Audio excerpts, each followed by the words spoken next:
আমি অশোক গাঙ্গুলির একটা ভার্ডিক্ট দেখেছিলাম সিপিএমের আমলে, চাকরি নিয়ে একটা কেস হয়েছিল। উনি বলেছিলেন রায়তে যে সংশোধন করে নাও যদি ভুল থাকে। চাকরি খাওয়ার কথা বলেনি।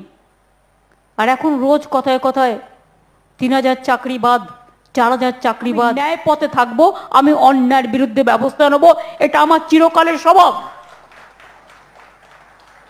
কিন্তু আমি একটু ভেবে দেখতে বলবো, কালকেও দুজন সুইসাইড করেছে। যদি কেউ ভুল করে থাকে তার দায়িত্ব তারা নেবে কেন? আজকে একটা ছেলে মেয়ে বিয়ে করে সংসার করছে, আজকে একটা ছেলে মেয়ে চাকরি করে বলে তার বাবা মাকে দেখতে পাচ্ছে। হঠাৎ করে চাকরিটা চলে গেলে সে খাবে কি? সে ভাবছে আমি থাকতে আমার ছেলেমেয়েরা পাবে কোত্থেকে? আমি তো বলছি যারা অন্যায় করেছে অ্যাকশন নিন, টেক স্ট্রং অ্যাকশন। আমার কোনো দয়া নেই তাদের জন্য, কিন্তু ছেলে মেয়েগুলো যাতে ভিক্টিমাইজ না হয়, তাদের চাকরিটা আইন অনুযায়ী ফিরিয়ে দিন।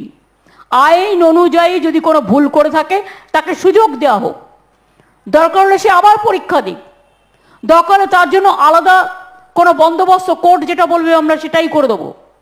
সিদ্ধান্ত আপনারা দিন। আমি চিফ জাস্টিসকে পেলাম না, সামনে সুব্রতদাকে পেলাম। আমি শুধু এটুকু বললাম, এটা আমার মনের ভাবনা। কারণ আমি যখনই কাগজে ছবি দেখেছি কালকে জলপাইগুড়িতে সুইসাইড করেছে, সকাল থেকে আমার মনটা কাঁদছে।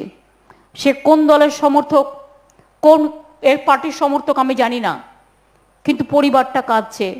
ওরাও আমাদের পরিবারের কেউ না কেউ সদস্য।